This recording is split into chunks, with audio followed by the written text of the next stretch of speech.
to everyone. Good morning to you there. Pam, come on in so we can see here. But yeah, we're almost 6 feet apart. But church, it's good to see you this morning. For those of you watching us for the first time, my name is Pastor Marcia, and I'm joined in ministry by Pastor Kenny and Pastor Pam.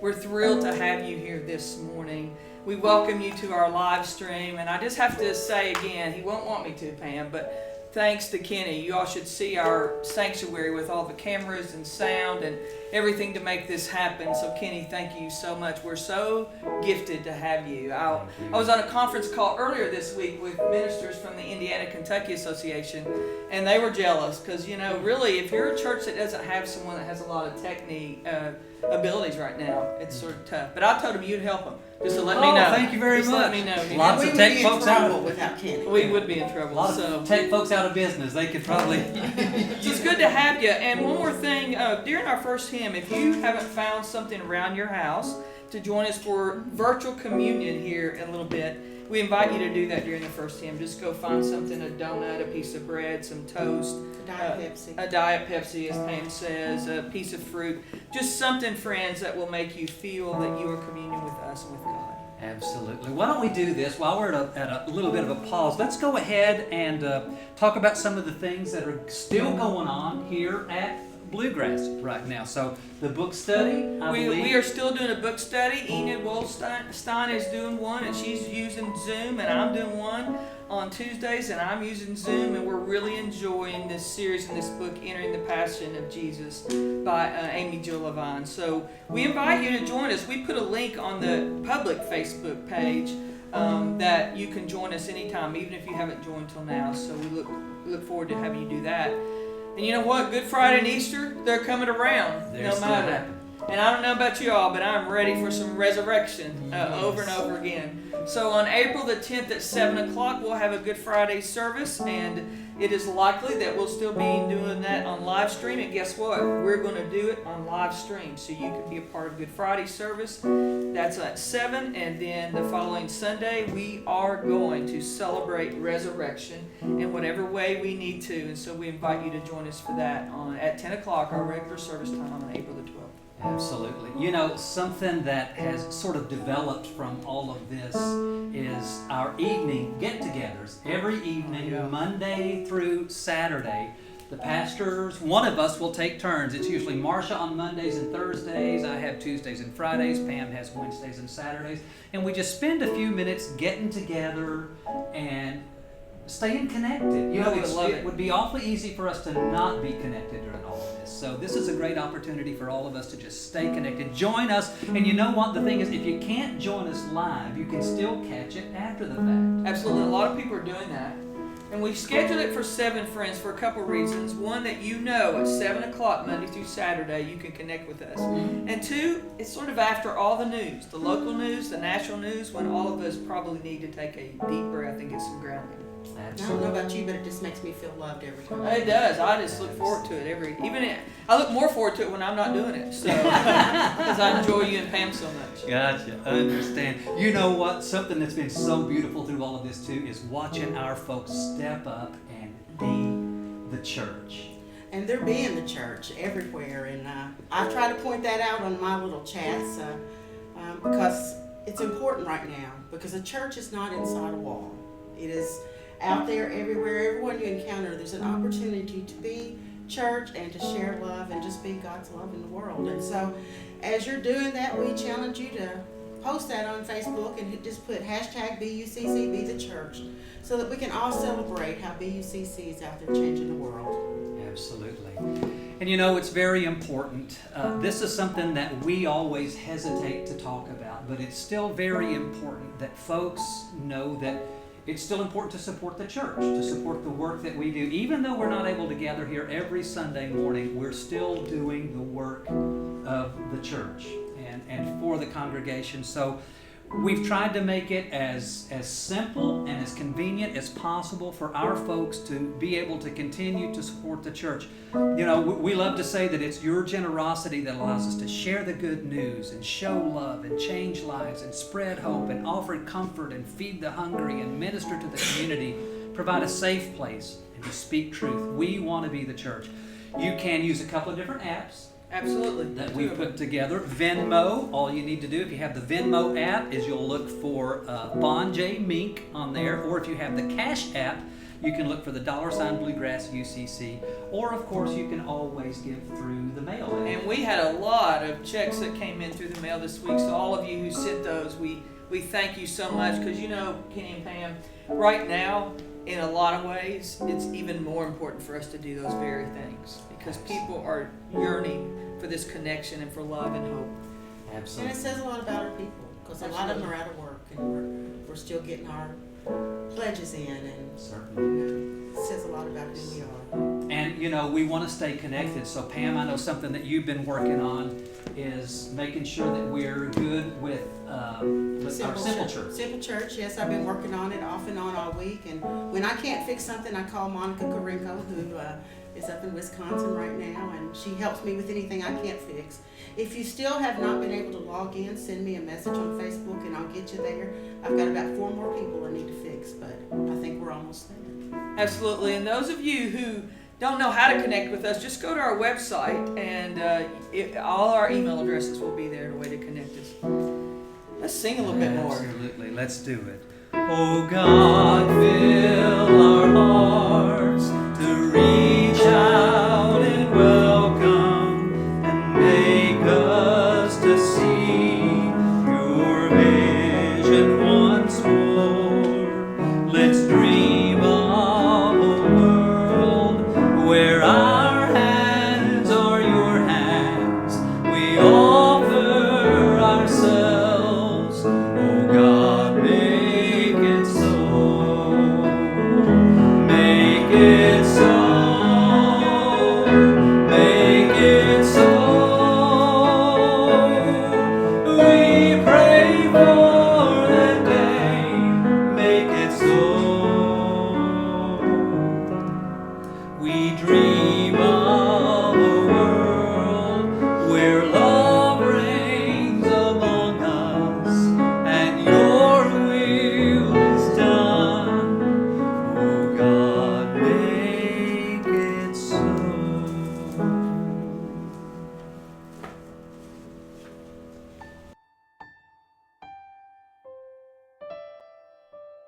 Hey church family, this is Reagan here. I miss you all, and I am praying everyone has everything they need. I love you all. I hope you stay well. Make sure you wash your hands good for 20 seconds. Have hope, have faith that we all get through this together. Love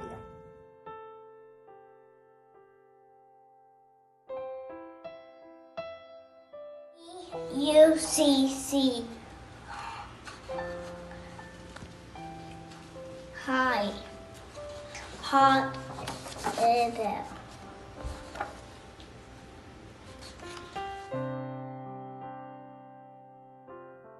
Hi people from the congregation and our church.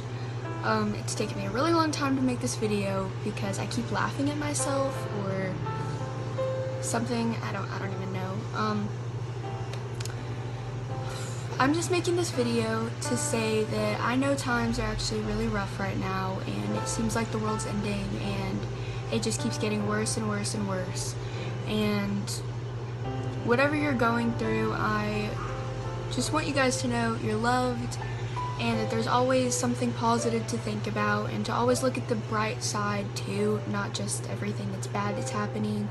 I know there's a virus, I know places are being shut down, I know people are unwell, and people are going hungry, but I'm just reminding you guys to look at the bright side as well, not just everything that could be going wrong. Just take time for yourself, and don't only worry about all the stressful situations. Just be positive and just stay thankful for your family and your loved ones. And I don't know, but yeah, bye.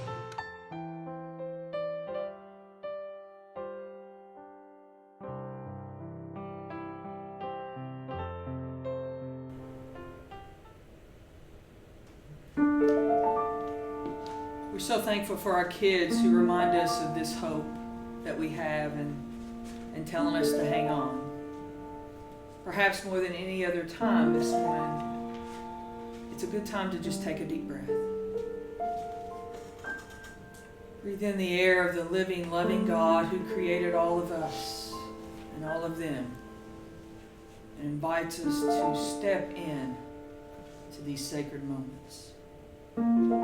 We return to our Lent series, Enter the Passion of Jesus, picturing ourselves in the story. And this morning we will look at 2 days of Jesus' Holy Week journey.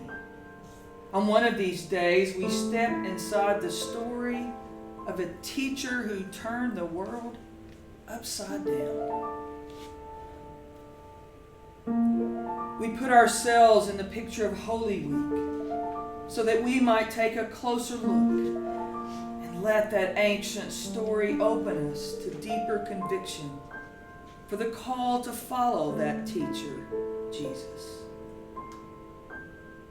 And then with the second story, we'll step inside a story full of difficult moments.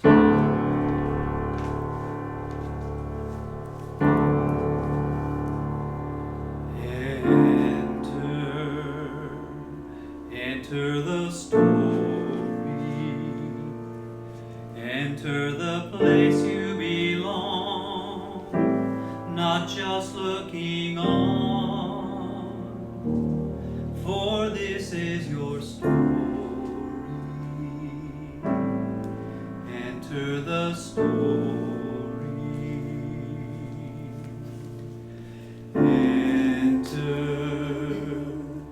Enter the story,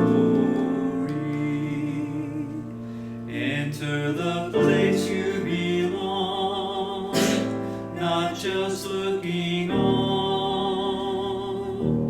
for this is your story. Enter the story.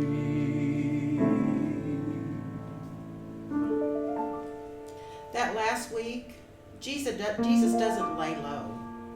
He puts himself out there, susceptible to those who want to trap him, twist his words, get him to say something damning. He cannot turn from his vocation. He is not only a master teacher, but also a prophet and a voice of the divine. It is his ability to draw the people to his teachings that pose a threat, a challenge to the authorities. We place ourselves in the crowd this week to be moved and motivated by Jesus for our lives, to get a faithful perspective. What would we have seen? What would we have heard?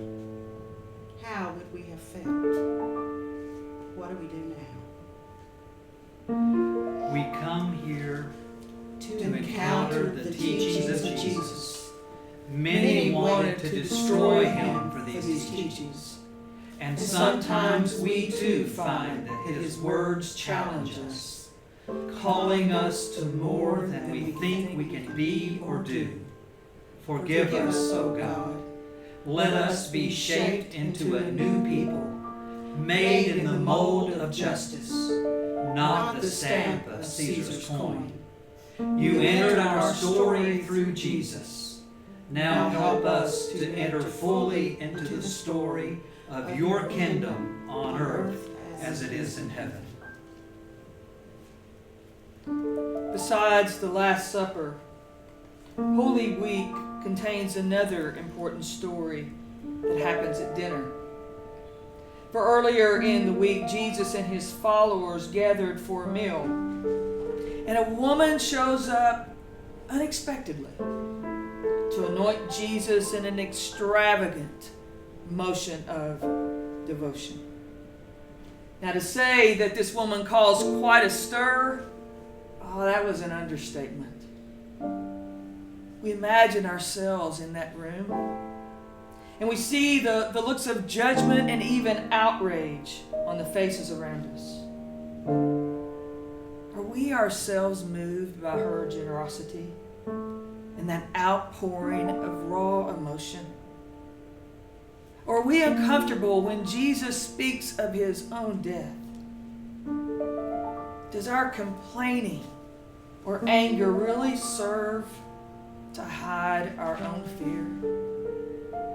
Jesus invites us to tell this story in remembrance of her. What uncomfortable stories are we called to tell in our lives? It is so hard to not be afraid. Sometimes our fear makes us less compassionate and more judgmental. We think we can ward off getting hurt by holding back, unwilling to risk putting ourselves out there for the sake of love. Forgive us, O God. Encourage us to extravagant acts of love, especially when we are frightened. You entered our story through Jesus.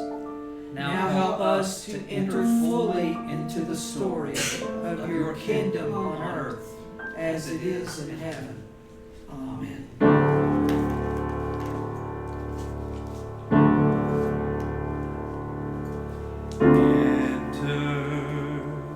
Enter the passion, enter the place we belong, not just looking on, for this is our passion. Enter the passion. Let's sing. Enter the passion. Enter the place we belong, not just looking on, for this is our passion. Enter the passion, enter the story, enter the passion. Enter the passion.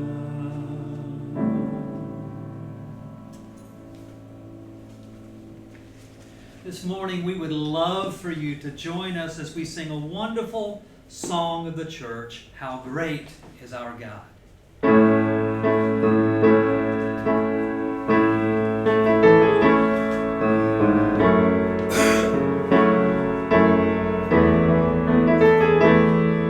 The splendor of the King,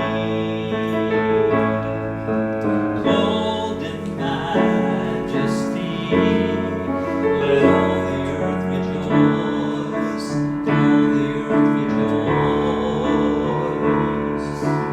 God is wrapped in light, darkness tries to hide. It trembles at God's voice, trembles at God's voice. How great is our God? Sing with me, how great is our God? And all will see how great is our God.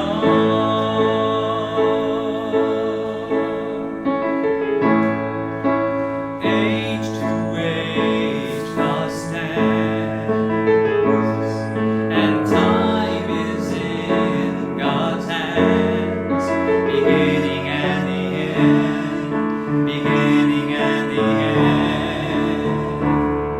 The Godhead three in one.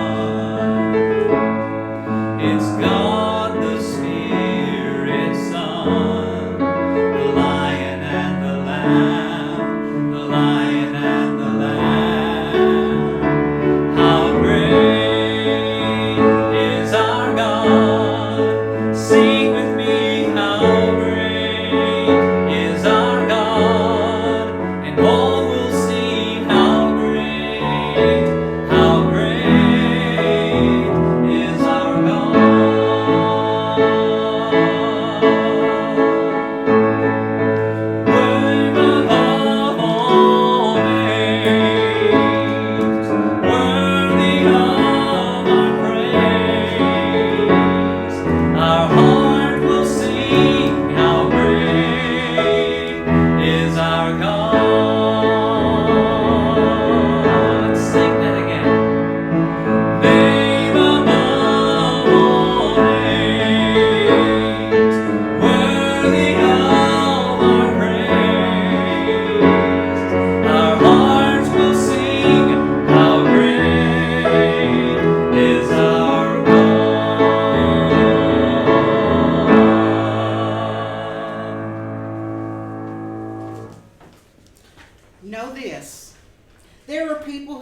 lives have been changed completely by this story of love and passion. Transformation is possible. There is no limit on love. Love doesn't run out, and you can start giving more of it anytime. You are forgiven and freed, encouraged and loved by God who wants you to live fully. Let us enter the passion of Christ and pass the peace of Christ with each other.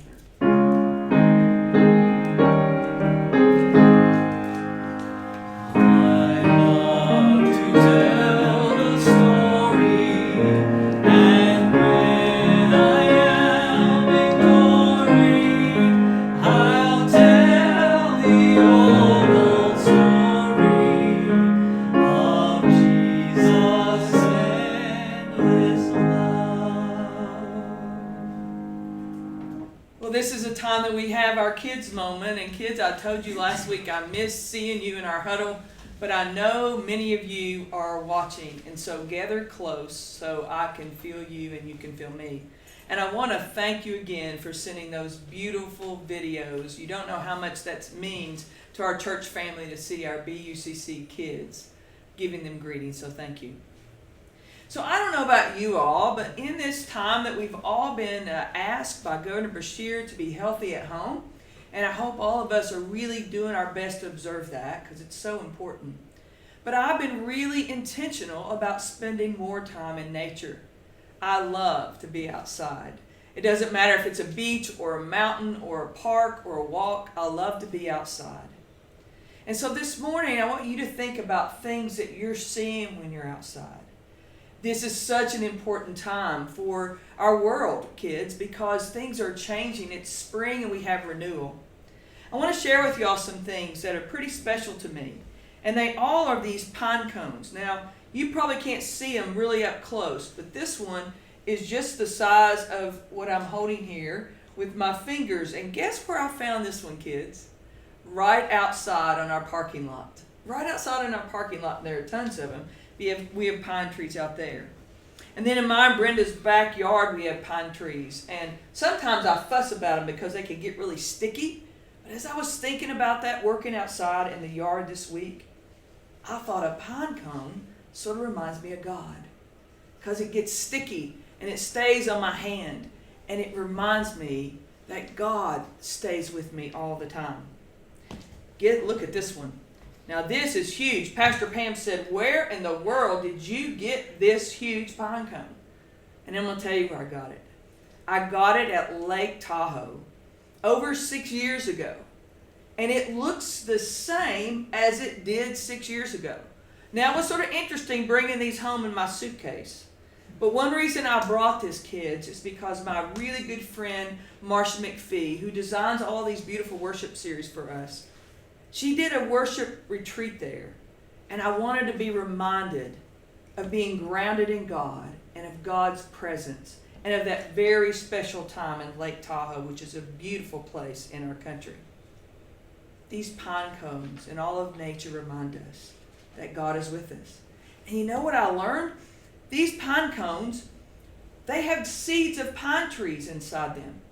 And so when they fall to the ground, it gets warm enough, those seeds spread. And trees grow, and we are left with these. And I think that if I look at this 20 years from now, it's going to be the same. I want it to remind you all when you're out in nature, and you're seeing trees or bushes in your yard or on your walks, and you're watching them bloom. Be reminded that God is always in the process of renewing us and making us feel better and giving us hope. And be reminded when you look at things like pine cones or rocks or things like that, that they are so stable, they're so secure, they're so certain. And that's how God is in our life. So you remind yourself of that. And then when you're around others, you remind them of that. And you be the church too, okay? I can't wait to see you again soon. Take care, kids. I love you all.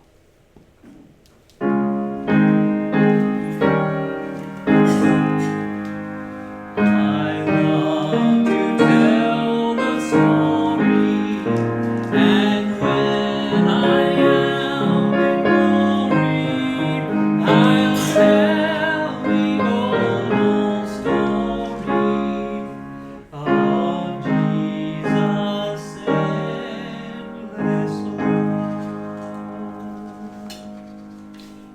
tested was nothing new for Jesus. During his ministry, he was faced time and time again with situations in which he was asked to defend his teaching against the way we've always done it. Indeed, his entire ministry was preceded by temptation. Just after John baptized him, he was led into a wilderness and was tempted to use his status as God's son for ends not becoming of a humble servant. No wonder Jesus could recognize deceit in the Pharisee spies and the Herodians' question in Jerusalem that week. He had experienced it before in the form of evil incarnate. Then the Spirit led Jesus up into the wilderness so that the devil might tempt him. After Jesus had fasted for 40 days and 40 nights, he was starving. The tempter came to him and said, "Since you're God's son, command these stones to become bread." Jesus replied, "It's written, people won't live only by bread, but by every word spoken by God." After that, the devil brought him into the holy city and stood him at the highest point of the temple. He said to him, "Since you're God's son, throw yourself down, for it is written, I will command my angels concerning you, and they will take you up in their hands so they won't hit your foot on a stone." Jesus replied, "Again it's written, don't test the Lord your God." Then the devil brought him up to a very high mountain and showed him all the kingdoms of the world and their glory. He said, "I'll give you all these if you bow down and worship me." Jesus responded, "Go away, Satan, because it's written, you will worship the Lord your God and serve only God." The devil left him, and the angels came and took care of him.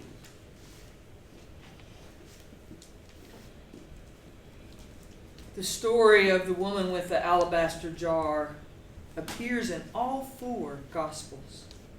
And usually that means that it was such an extraordinary moment that no one would ever forget. And not only that, but Jesus makes a point to instruct those present to remember this woman. Alongside this story today, let us hear the psalmist, who also speaks of an extravagant love and presence in the midst of the valleys of the shadows of death.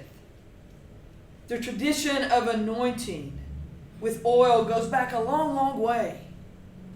In this psalm, this beautiful image of being bathed in oil is set at a table on which an overflowing cup symbolizes the kind of love that we are to emulate as children of God and as disciples of Jesus. Let us hear and perhaps read with me this beautiful psalm that's so familiar. The Lord is my shepherd, I lack nothing. He lets me rest in grassy meadows. He leads me to restful waters. He keeps me alive. He guides me in proper paths for the sake of his good name. Even when I walk through the darkest valley, I fear no danger because you are with me. Your rod and your staff, they protect me. You set a table for me right in front of my enemies. You bathe my head in oil. My cup is so full, it spills over. Yes, goodness and faithful love will pursue me all the days of my life, and I will live in the Lord's house as long as I live.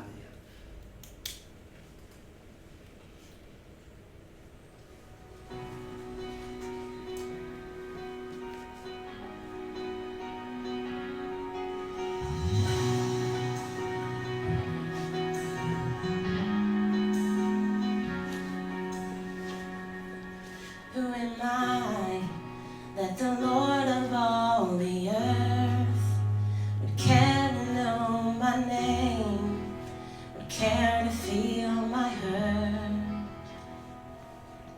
Who am I that the bright and morning stars would choose to light the way for my ever wandering heart.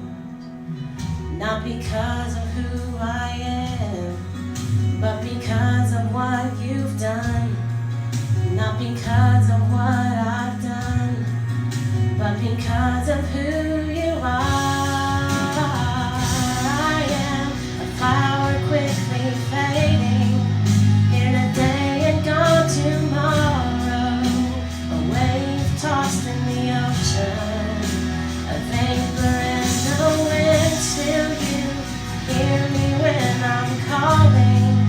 Lord, you catch me when I'm falling, and you've told me who I am. I am yours. I am yours.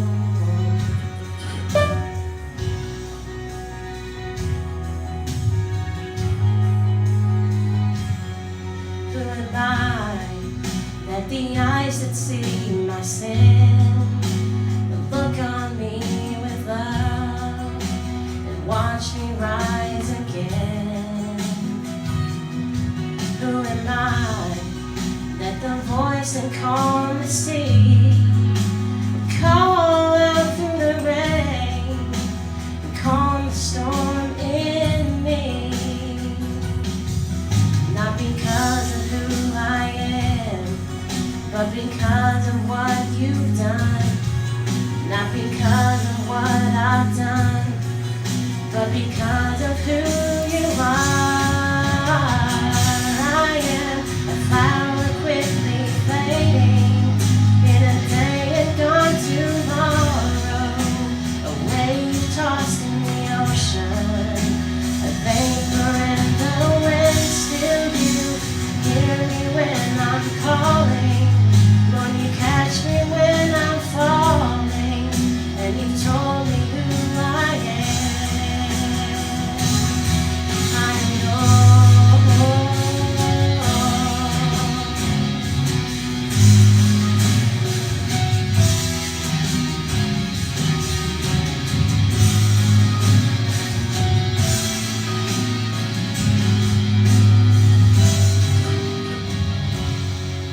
Not because of who I am, but because of what you are.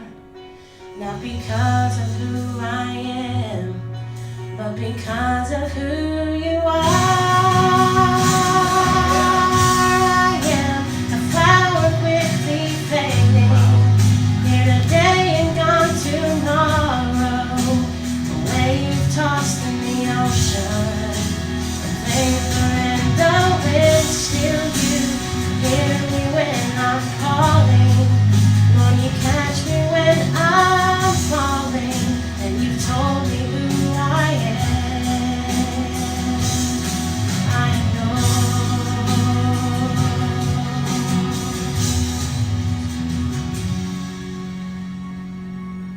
I am yours. I am yours.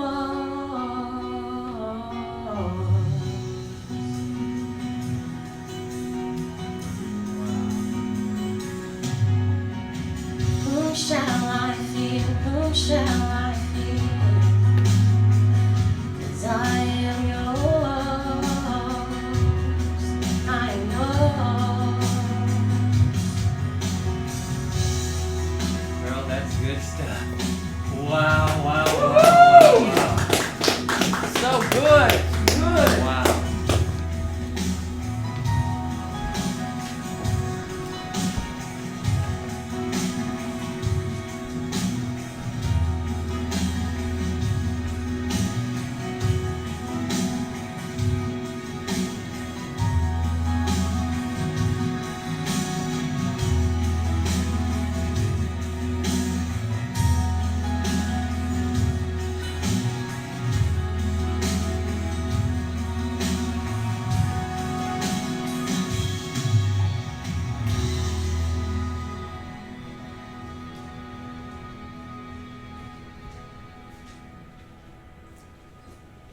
Jesus kept showing up at the temple that week, even after the skirmish in the temple market. You'd think he would have backed off, laid low, stayed out of the way. You know his name was on the watch list for sure. Had been for some time. I hear that even when he was born, he was perceived as a threat. That's what I hear anyway. Before my time here, though. My allegiance is to Herod, and I've been placed here to oversee the Jews this week. This Passover party here in this city makes me so nervous. The place is packed. We were instructed to see if we could get this Jesus to say something that would prove he means harm to the state, that he will encourage people to disobey the Roman laws, or that he will create a rebellion that will just get ugly. So we were instructed to catch this guy, saying something we can charge him with. They teed us up with some Pharisees, Jewish priests that oversee the rules for their own people. These particular priests are no more than spies, I would say. They want him shut down as much as Herod does. But they lay it on thick, I tell you. Cozying up, telling him that he's such an amazing teacher. I decided to stay out of the way. It actually makes my stomach turn, all this deceitful stuff. I'm sure this guy will go off the rails and end up in prison or worse. I just hope it's over quick. What?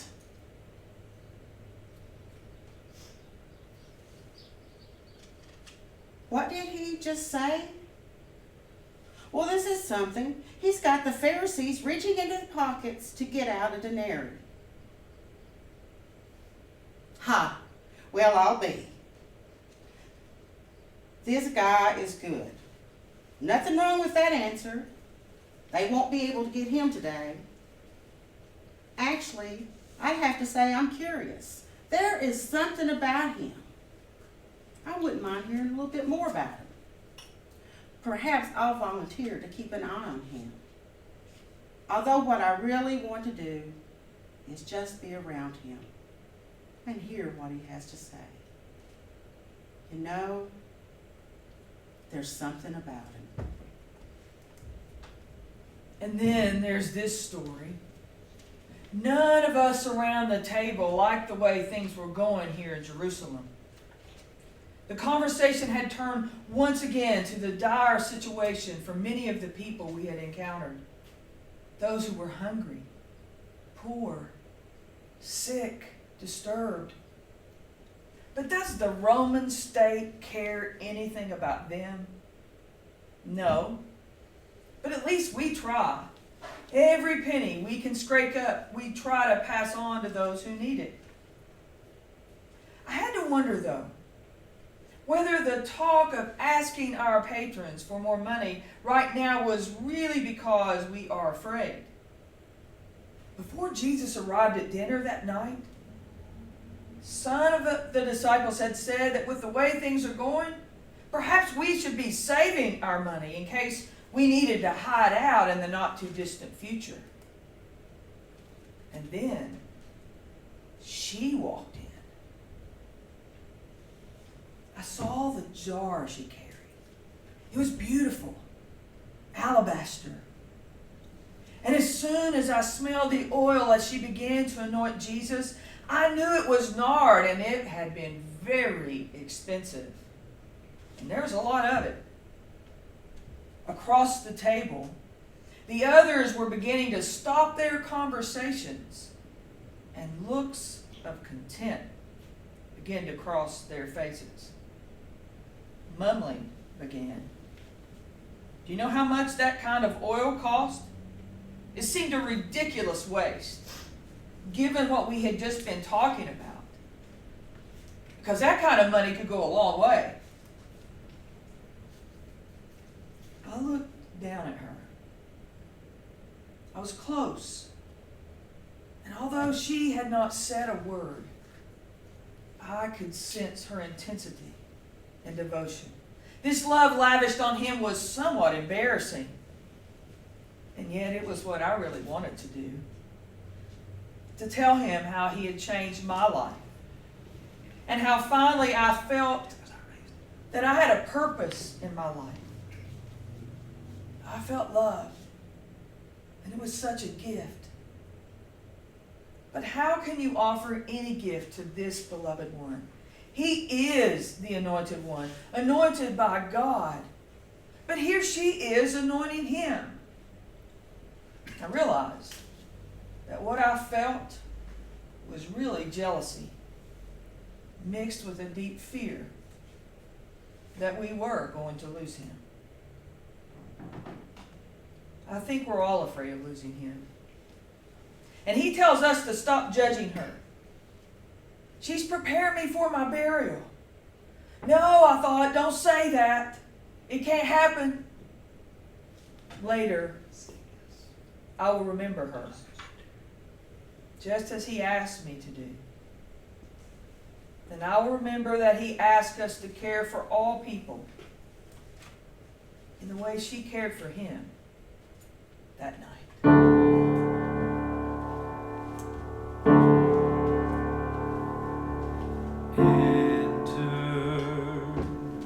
Enter the story.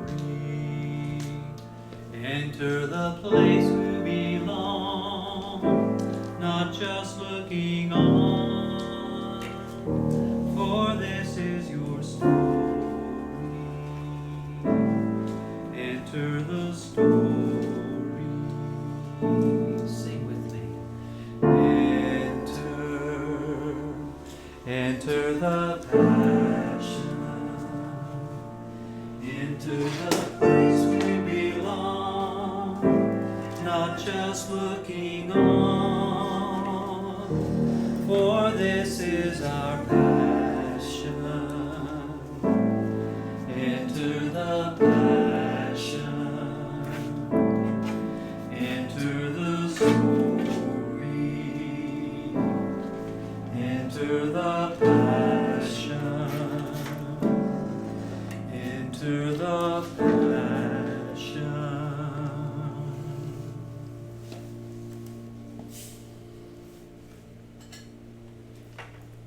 Well, if you've been spending any time with Pastors Marcia, Pam, and me each evening on Facebook, you know that it's when it's been my turn, I've been sharing some readings from one of my favorite writer-preachers, Max Lucado. I became a fan of Max Lucado's writings, I guess, back around 1990 when his book, The Applause of Heaven, was first published. Max was the first preacher I could remember who presented Jesus as very human, which, as crazy as it sounds for somebody who grew up in the church, was really a way that I'd never thought of him before. I remember hearing once that Max had taken a lot of flack from some well-meaning Jesus protectors when he wrote that there was no reason to believe that as a teenager, Jesus did not deal with all of the typical teenage issues and teenage urges. And anyone who's ever been a teenage boy or had a teenager in their care knows exactly what some of those urges could have been.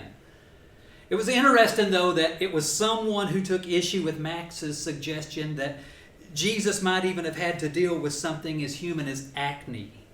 How dare you think that way about Jesus, the person told him. How dare you treat Jesus as so human? Why would anyone think that God is insulted at the notion of a human Jesus? Jesus is viewed in different ways by different people, different faiths, different cultures. The Muslim community believes that he was a great messenger and a prophet. The Hindu community sees him as a holy man. Buddhism predates Christianity by several centuries, but many modern practitioners see Jesus as an enlightened man.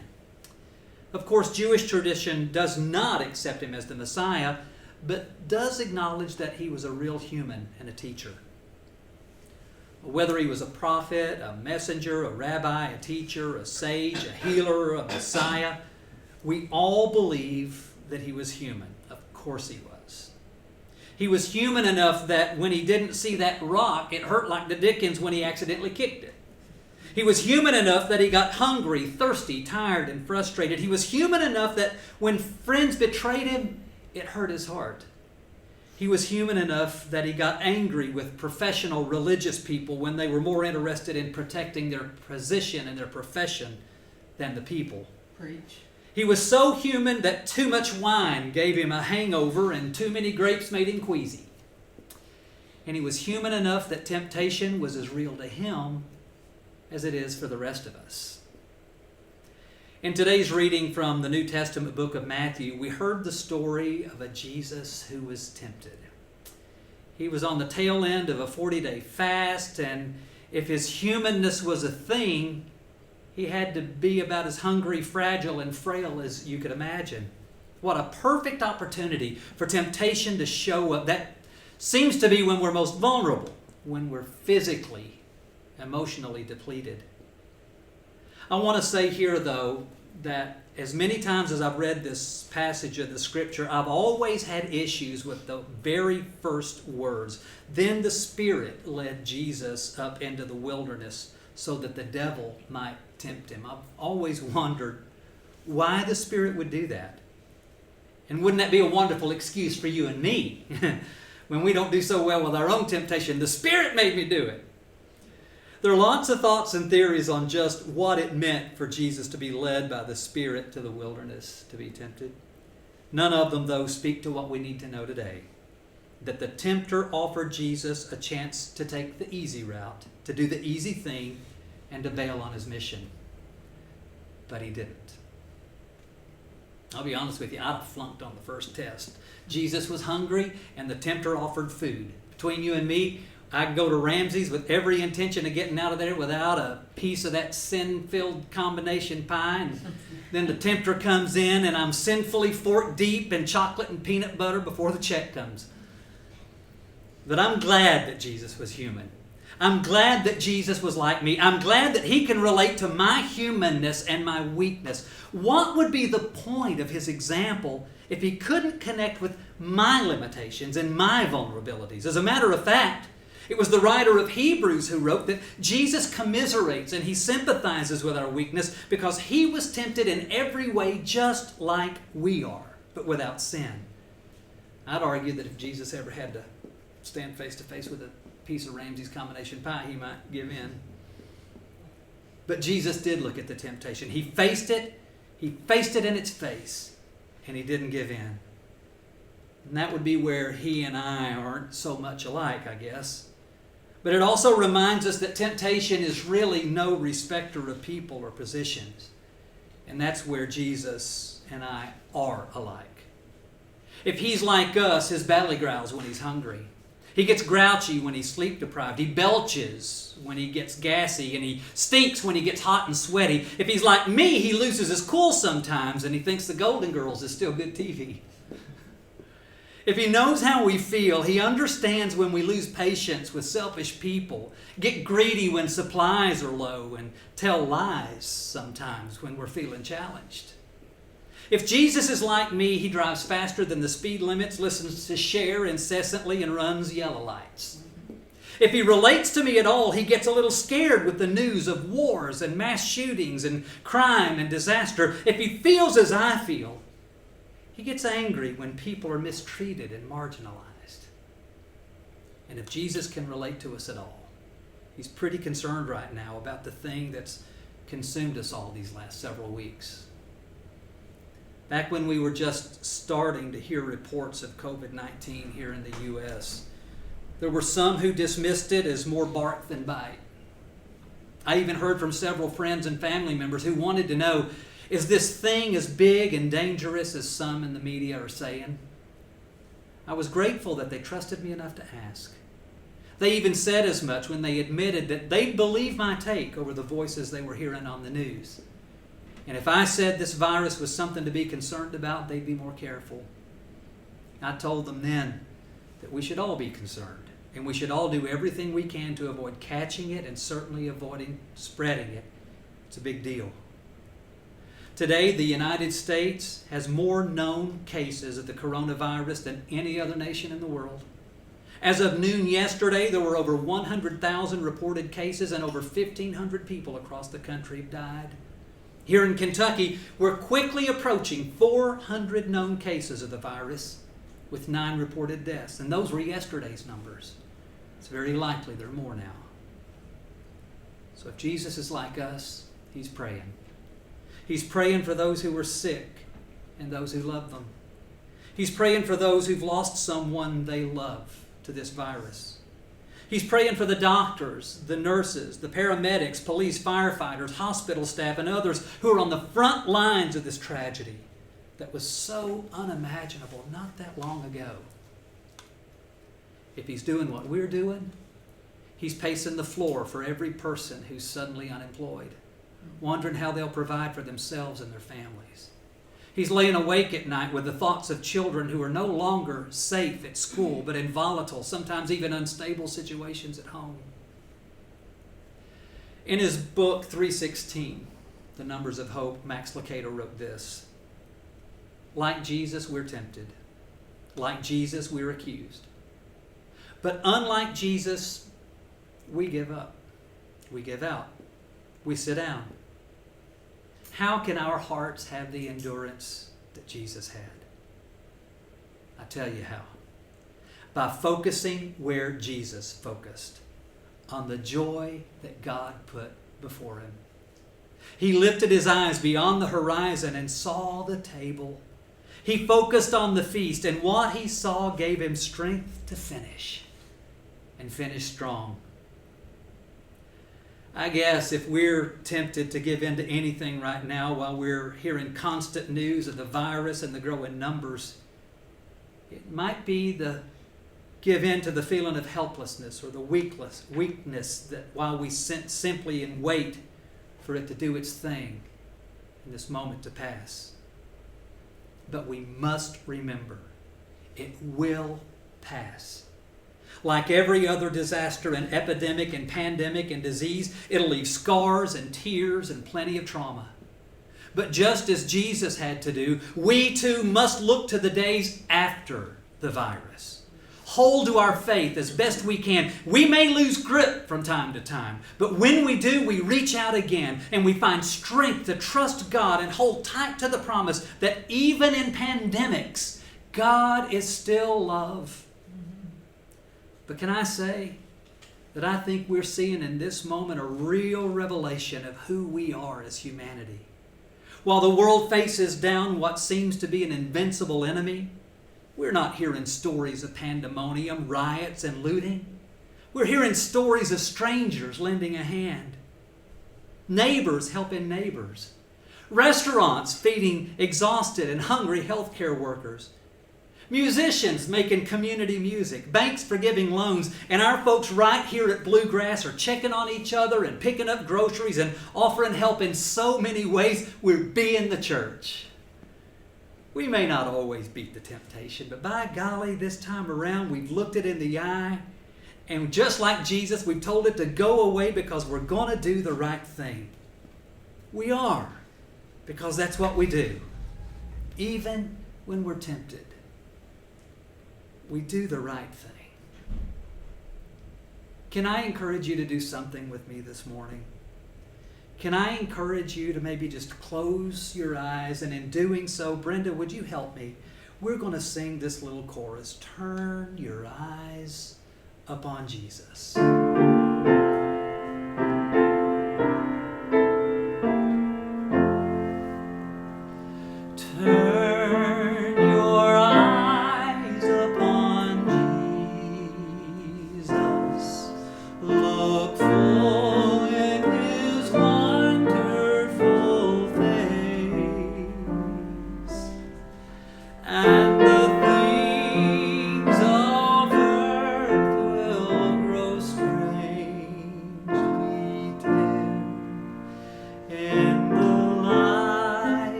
Is going to come now and lead us to a time and a place of joining together in prayer and love for one another.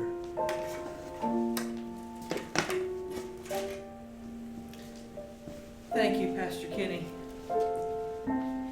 You know, friends, I often say, even when we're together in worship, that these God moments happen. And I'm going to share one with you now that I don't think anybody but me is aware of.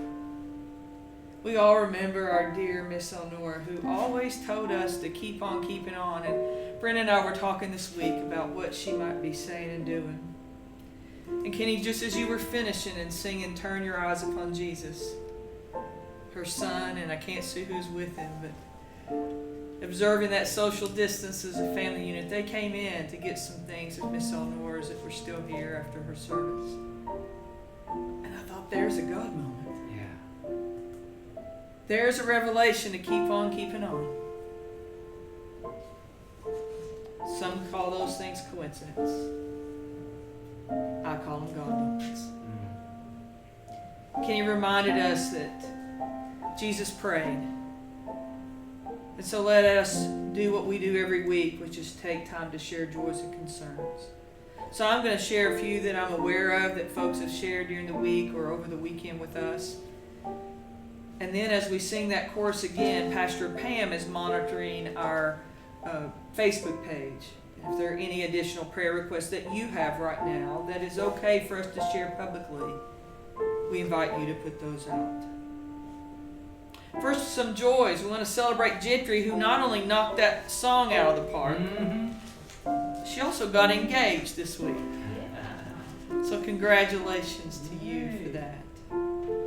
We also want to celebrate that Kenny is what I call GQ, which is a G-Paul times 4. Amen. Amen. He and Mason welcome their 4th grandchild, Trevor, who joins Trey, their big brother, and their big sister twins, Sydney and Spencer. Casey and Justin are doing well, and we're so thankful that Justin could be there with Casey as little Trevor came into the world. Thank you. So congratulations. And I also want to celebrate the joy this week of so many schools here in town, especially elementary school. The teachers decorated their cars and put signs on, and they went on parade routes through the neighborhoods of their kids. And their kids were lining those streets and waving at their teachers, and the teachers at them. And my wife Brenda teaches 2nd grade at Wellington. And I want to tell you, through all of this, that's the most upbeat I've seen her. She came bouncing into our house, so excited that she was with her team and got to see her kids. And I saw it happen all over the city. So teachers, thank you for all you're doing in these difficult times and for what you mean to your kids. Now, friends, I'd like to celebrate some concerns that I'm aware of. We want to pray for Erin, who's not only on the front lines of healthcare as a doctor, but her husband Derek was tested for the coronavirus a week or so ago, and they hope to get those results by Monday. But now Erin is feeling those symptoms, and Sophie's got a runny nose. So we want to be in prayer for that entire family.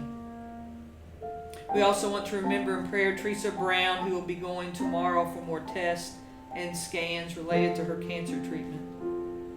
We want to pray for Stacy Brown, Miss Elnora's daughter. We want to pray for our good friend and one of our best friends, Ann Jones' parents in Ashland. Her father, who has had some chronic illness, and her mom.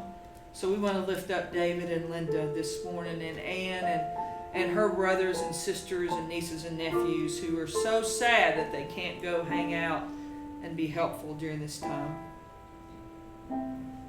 Friends, Pastor Kenny and Pastor Pam and I heard this week a lot of unspoken prayers. It's pretty heavy stuff that folks in our church family are going through. So we want to lift those up, because guess what? God knows all of our prayers. We want to lift up those who are unemployed. Just this week, my own company and my brother and nephew and sister-in-law finished laying off our entire staff. Our entire business for all purposes is closed. And yet those of us who are small business owners are scrambling to try to salvage business so that when this is lifted, folks will have a place to come back to work.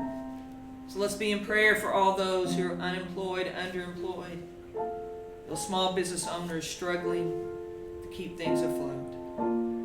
We want to pray for Marilyn Melton's brother, who's in cancer treatment and having a tough stretch, and Marilyn worries a lot about him. So with those prayers and joys and concerns in mind, let's sing just a bit.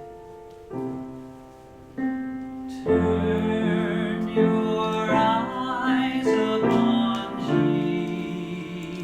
Jesus,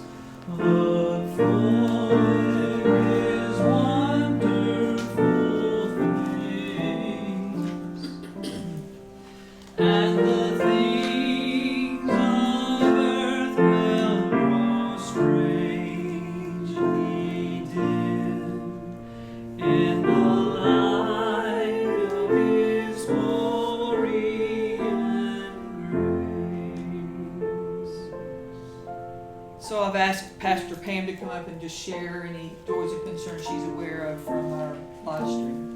Ann Jones has asked that we remember her brother-in-law, the ER docs. Cynthia Buckner has asked that we remember all kids that may not be in Fayette County, may not be in school, and may not be having what they need.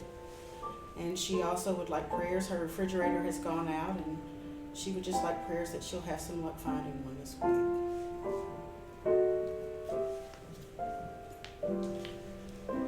Let's pray, friends. Holy, gracious, loving God. Oh, how we yearn for your presence to be known in our lives. And God, some days that's easier than others. Some days we know you're there, and some days we're just not quite sure, for things around us seem so chaotic and out of control. So help us remember, oh God, that you're always with us. Your presence is always there. And just as Pastor Kenny reminded us, you weep when we're weeping. You laugh when we're laughing. You worry when we're worried. You're with us when we're awake at night. You're with us when we walk in parks or in our yards at home. In good and bad times, you're with us. And we're thankful. God, you've heard these concerns that we've lifted to you. We pray for Aaron and Derek and little Sophie. We pray for Teresa and Stacy. We pray for David and Linda and Rob and all of those on the front lines of health care, putting their lives in jeopardy all across this country to be your hands and your feet and your care. We pray for Marilyn's brother. God, we pray for all those who are unemployed, who are struggling, and even with the stimulus, it's going to be helpful. The red tape and the timing of when that gets to them scares us of what to do in that interim and in that gap. So give those folks strength and comfort that helps on its way. And God, we're thankful for the leadership of our country who put some politics aside, thank God, and tried to do what was in the best interest of all Americans. So we thank you for the passage of that which went quickly, which gives those who are worried about their finances and their companies some hope that helps on its way. God, we pray for all of us in these uncertain times and uncharted waters. Just help us remember, God, that you're with us. You understand.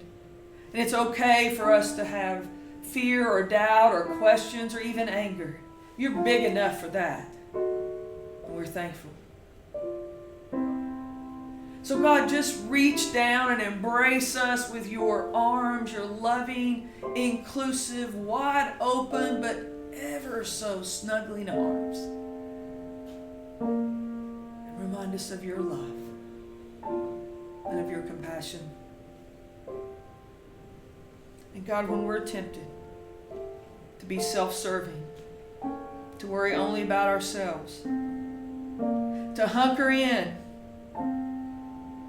remind us of that woman's extravagant love, giving all she had to anoint your son and our brother Jesus' feet. Help us be extravagant in our love and in our welcome, in our care, in our compassion. Help us be the church. Now, long nights and longer days. Instill in us your hope and your unconditional love. We thank you, O God. Amen. Turn your eyes upon Jesus. May love and grace be with us all.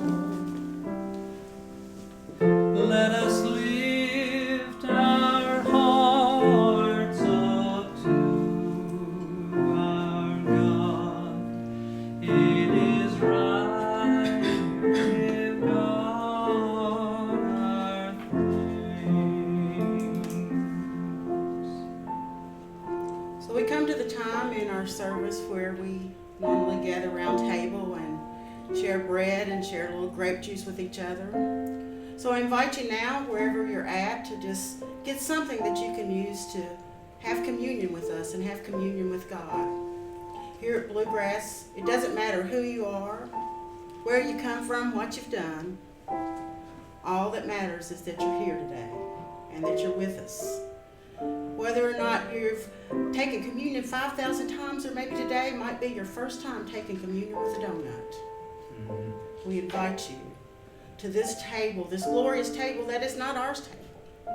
It is a table that people all over the world right now are gathering around with their different kinds of communion. And we are communing with God together. We might be friends, we might not even know each other, but we're all part of the human race. And you know what? Just like that night with Jesus, we might be eating with our person who has done something to us, or who we might think is an enemy, but they're all God's children. So let's remember that night. That night when Jesus gathered around that table with his friends. He looked at them and he took some bread, and we're using some chips this morning. And Jesus blessed that bread. And he looked at his friends. And he broke it. And he said, "Take and eat. And when you do, know that I am with you. And remember me." And as was Jesus' Jewish custom, he took the cup from the table and asked God's blessing. And he looked around that table at all of his friends that had journeyed. He said, "Take and drink. I may not always be there with you, but this is my promise to you, wherever you are. Whatever happenings in your life, I will be with you." Amen. Let us bless our communions wherever they are, whatever they are.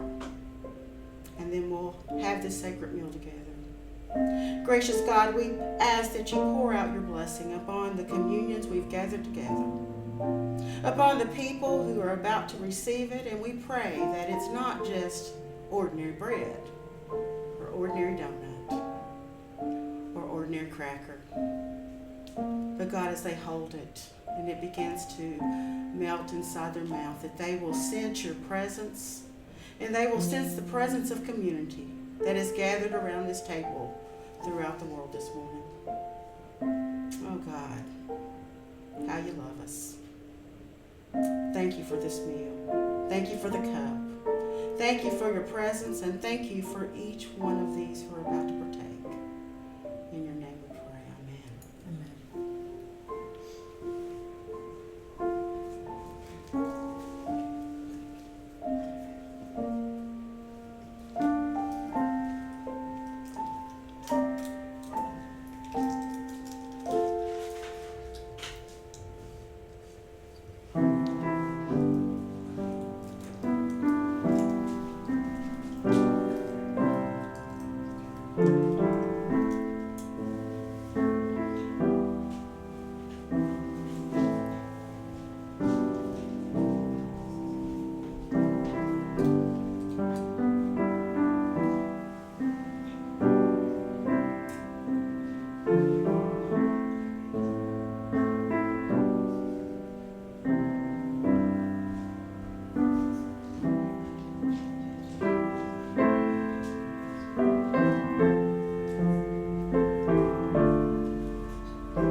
Thank you, Brenda, and thank you, Pam. You know, this this live stream thing is new to us. We're figuring it out. I'll be honest with you, I think we're doing all right. I think we're doing okay. There are a lot of things that we miss in moments like this. The biggest one are your faces and your hugs and your touch and your love and your words, your voices. You know, we sing these wonderful old songs that are just, they're beautiful, but they were meant to be heard by voices. And so we're really looking forward to when we can get together and we can all blend our voices together again.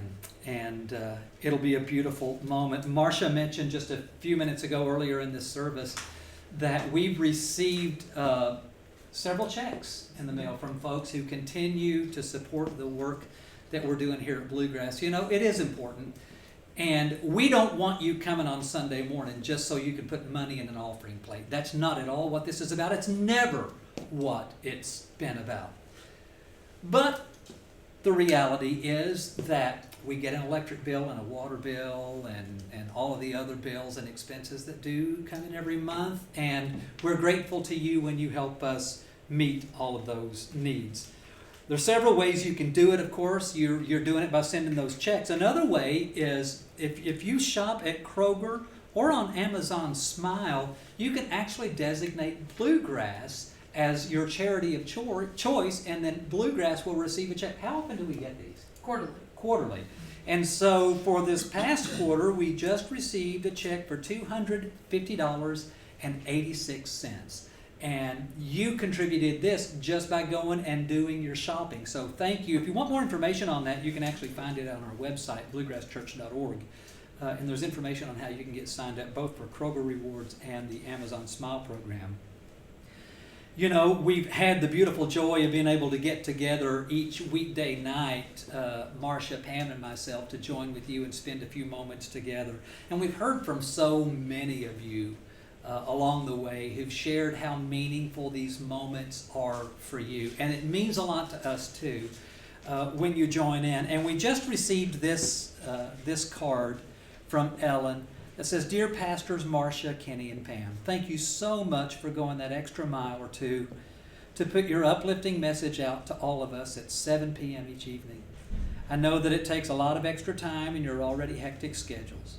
These are scary times, and having your anchor keeps us all grounded and safe. You're loved and appreciated very much. Please know that you're in my thoughts and prayers. God bless you." Thank you, Ellen, for sending that along. It does encourage us, and it feeds us, and it gives us new energy and new spirit when we hear from you. And I'll mention one other thing. You've noticed normally back here in the back, we have the different lights and the different colors that are going on. And in the past, this past series, we've made sure that we had red on the wall. Governor Beshear has asked us to do something to help remember and honor those who've fallen victim to the COVID-19 virus, those lives that we've lost. If you've seen it on social media at all, you see that the governor's mansion and the Capitol building are both lit up in green. And Governor Beshear has asked us to do the same thing to honor those folks and to remember those folks. So we've changed our colors to green for that very reason. And if you have that green light bulb, dig it out, maybe from Christmas time or whatever, and put it up there, and let's just do it to honor those folks. God, we thank you for the opportunity to give and the opportunity to be a part of your great work in the world. We pray that you would use these gifts and use what we do in ways that honor you and remind others of your goodness. We pray, we believe, we ask in your wonderful name.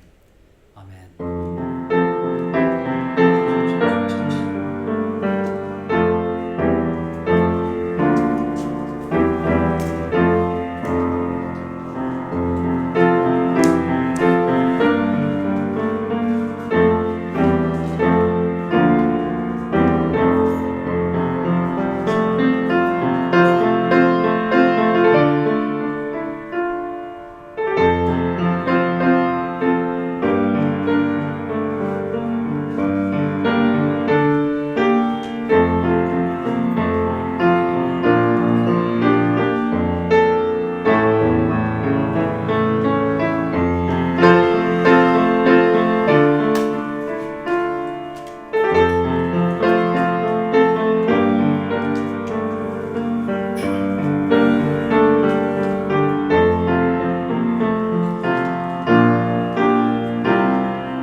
So friends, as we prepare to close our live stream service today, I first want to say a big thanks to my friend Marcia McPhee, who in this time has made everything we want to use available without copyright or anything like that. And she's worked so hard with us as pastors across the country to help us, and has actually created a new Easter series in light of this virus and what we might share with our community. So Marcia McPhee, my dear friend, thank you so much for your work on behalf of us. Also this morning, some of us took communion using our new disposable communion cups and wafers. It was something that our council voted to do actually a few weeks ago, before this really took hold to the depth it has. And so we're trying to be safe here in every way we can and stay as close as we can be to 6 feet apart, to honor that and to model this behavior. As we prepare to sing, it's a song that Kenny chose, and I think it's so appropriate, Come and Find the Quiet Center. And whether you're watching for the first time or you watched over and over again, whether you're an official member with us or not, we want you to know that we love you and you're always welcome here. And it's at this time when we are gathered that we invite folks who want to join our church to just come up and say, at this point in my life, this is the church that's feeding my faith journey, and I want to be a part of it. And you know, believe it or not, you can do that even on live stream. In fact, you just got to let one of us know. I was watching your live stream, and I feel a part of this church, and I want to be a part of this church, because we think that so many times rules get in the way of folks feeling like they belong in a church family. So if that's something you like to do, you just let one of us know. We'll celebrate with it and announce it next week. But meanwhile, friends, let's sing together. Come and find the quiet center.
I want to say one thing before we start our benediction, and I want to thank Cynthia Buckner, who's become, she's a fairly new member, but she's become our unofficial, I think we're going to make it official now, church photographer. Yeah. And do you all know that she has already posted in our photo thing that she shares with us? She's taken pictures of us here today on her screen. It's so cool. Cynthia, we are thinking about you with your electric problem at your house and other things. We love you. We appreciate you so much. She even posted a picture of what her communion is. It looked like juice and a Hawaiian roll, which is one of my favorites. Oh, so there good you choice. go. Can I say something very quickly? Absolutely. And we've, there are some behind the scenes folks here who are making sure things are running smooth. The Gentry had to scoot on out. She did. But boy, her song was just She killed it. incredible She this did. It was morning. awesome. And besides singing, she was also helping us here a little bit with the equipment and things. We got cameras everywhere, y'all. We've got cameras everywhere, and of course, your Brenda is here, and she's been helping us today and doing a lot of things around the room, and Cleaning the helped us last kitchen week, and just doing whatever, and just coming. When I summons Brenda, she comes in. Me Yeah. too. You too? Oh, Yeah. I want to see how that works at home. not so much. Yeah.